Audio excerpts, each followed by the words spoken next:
तूर कुत्ते बन के रही है विच वतन दियां गलियां, दर दर पावें तिहके खाए फिर परदेसों पलियां।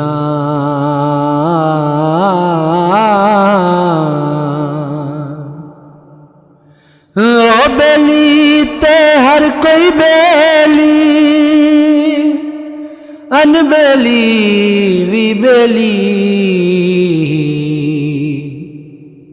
सजना बाज मोहम्मद बख्शा सुंजी पई हवेली।